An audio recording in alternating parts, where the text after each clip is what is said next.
اللہ تعالیٰ نے حضرت موسیٰ علیہ السلام کو حکم دیا کہ مصر سے روانہ ہو جاؤ اور کہیں اور اپنی قوم کو لے جاؤ۔ مصر میں وبا پھیل گئی، لوگ مرنے لگے۔ اسی طرح بنی اسرائیل مصر سے جانے کے لیے ملک سے نکل پڑے، کسی نے توجہ نہ دی، اس لیے کہ نفسا نفسی کا عالم تھا۔ ملک میں بہت زیادہ وبا پھیل چکی تھی۔ حضرت موسیٰ علیہ السلام نے حضرت ہارون کی رہنمائی میں بنی اسرائیل کو روانہ کر دیا اور خود پیچھے رہ گئے۔ بنی اسرائیل کا قافلہ دریا کلزم کے کنارے پہنچا۔ فرعون کے کارکن نے دیکھا شہر میں کوئی اسرائیلی نظر نہیں آ رہا۔ فرعون کو اطلاع دی۔ فرعون اپنا لشکر لے کر اسرائیلیوں کے پیچھے گیا۔ فرعون کا بھاری لشکر دیکھ کر موسیٰ علیہ السلام کی قوم گھبرا گئی۔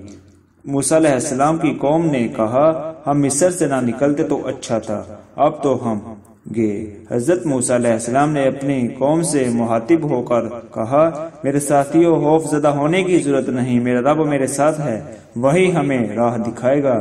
اسے وقت آواز آتی ہے، اے موسیٰ اپنا عصا دریا پر مار۔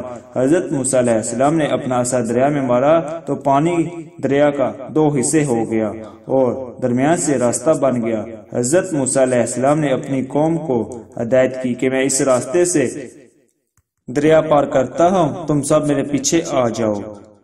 چنانچہ حضرت موسیٰ علیہ السلام روانہ ہو گئے اور پیچھے پیچھے ان کی قوم بھی۔ بنی اسرائیل نے دریا عبور کیا۔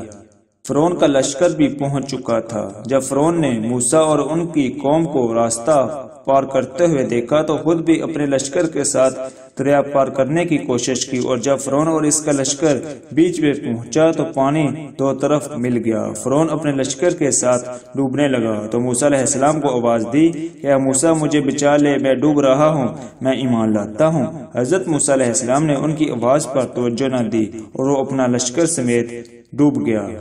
حضرت موسیٰ علیہ السلام اپنی قوم کو لے کر نئی سرزمین پر پہنچ گئے۔ نئی جگہ تھی، اسرائیلی قوم کے لیے نئی مشکلات تھی۔ کھانے پینے کے لیے کوئی سامان میسر نہیں تھا، زمین بنجر تھی، پانی بھی نہیں تھا، اس کے لیے کوئی درخت بھی نہیں تھا۔ اسرائیلیوں نے حضرت موسیٰ علیہ السلام سے فریاد کی کہ ہم کیسے زندگی بسر کریں گے، ہم کس جگہ پر آ گئے ہیں، بہت ساری مشکلات نے ہمیں گھیر لیا ہے، یہاں تو زندگی دبر ہے، کیا ہی اچھا ہوتا کہ مصر کی سرزمین نہ چھوڑتے۔ اپنی قوم کی باتوں سے حضرت موسیٰ علیہ السلام بھی پریشان ہو گئے۔ یہاں نہ پانی تھا نہ سبزہ۔ پھر آپ نے پانی کے لیے زمین پر اپنا عصا مارا تو 12 چشمے پھوٹ پڑے۔ یہ چشمے اسرائیلی کے 12 قبلے تھے، آپس میں بانٹ لیے۔ اسرائیل نے پھر حضرت موسیٰ علیہ السلام سے مطالبہ کیا ہمارے کھانے کے لیے سامان مہیا کیا جائے۔ حضرت موسیٰ علیہ السلام نے اللہ سے دعا کی تو آسمان سے من مسلوق اترنے لگے۔ علماء نے وضاحت کی ہے کہ ایک قسم کے پرندے کو کہتے ہیں، اسرائیلی اس کا گوشت کھایا کرتے تھے۔ جب اسرائیلی صحرا میں پہنچے تو کوئی سایہ بھی نہیں تھا، تو اللہ نے ان کے لیے بادل کے ذریعے سایہ پیدا کیا۔ جب رات ہوتی تو یہی بادل آگ کا ستون بن کر روشنی اور گرمی پیدا کرتے۔ کھانے کے لیے ایک خاص قسم کی خوراک بھیجی، اس کے باوجود اسرائیلیوں کو اطمینان نہیں تھا۔ اسرائیلیوں نے حضرت موسیٰ علیہ السلام سے کہا، یہ تو ایک قسم کا ہی کھانا ہے، اسے کھا کھا کے ہم اکتا گئے ہیں۔ اے موسیٰ اپنے رب سے دعا کرو کہ ہمارے لیے زمین سے کھیرے، لکڑیاں، پیاز، لہسن اور مسور پیدا کرے۔ حضرت موسیٰ علیہ السلام نے خفا ہو کر فرمایا، یہ چیزیں تو شہر میں مل سکتی ہیں، جسے ان چیزوں کی ضرورت ہے وہ شہر چلا جائے۔ آپ علیہ السلام نے پھر فرمایا، یہ مصیبت تو جلد ہی ٹل جائے گی، ہم بہت جلد مصر لوٹ جائیں گے۔ حضرت موسیٰ علیہ السلام کی قوم نے کہا کہ وہاں تو فرعون کی حکمرانی ہے، وہ ہمارے خلاف ہے، ہم وہاں کس طرح جائیں گے؟ اس پر حضرت موسیٰ علیہ السلام نے فرمایا، فرعون تو غرق ہو چکا ہے، اب اس دنیا میں نہیں رہا، اس لیے خوف زدہ ہونے کی ضرورت نہیں۔ حضرت موسیٰ علیہ السلام کی باتوں سے قوم کو اطمینان نہ ہوا اور کہا کہ اگر فرعون مر چکا ہے تو اس کی لاش کہاں ہے؟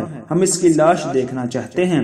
حضرت موسیٰ علیہ السلام نے اللہ سے دعا کی تو پانی نے فرعون کی لاش اچھال کر باہر کنارے پر پھینک دی۔ سب نے دیکھا تو حیران ہو گئے اور سب نے یقین کر لیا۔ کچھ ہی عرصہ گزرنے کے بعد اللہ نے حضرت موسیٰ علیہ السلام سے کہا، اپنی قوم کے ساتھ مصر واپس لوٹ جاؤ۔ حضرت موسیٰ اللہ کے حکم کے مطابق اپنی قوم کو لے کر مصر چلے گئے۔ حضرت موسیٰ علیہ السلام اپنی قوم کے ساتھ مصر چلے گئے اور اس کے بعد آپ اس مقام پر پہنچے جہاں آپ نے اپنی بیوی سوفرا کو قیام کرنے کے لیے کہا تھا۔ ملاقات کے بعد اپنی قوم کی طرف متوجہ ہو گئے اور دین کی تبلیغ شروع کر دی۔ آپ نے ان کو پیغام دیا کہ اللہ تعالیٰ ایک ہے، اس کے سوا کوئی عبادت کے لائق نہیں۔ اللہ نے مجھے نبوت عطا کی، میں آپ کو شریعت کی باتیں بتاؤں گا، اس پر عمل کرو گے تو تمہارا ہی فائدہ ہوگا۔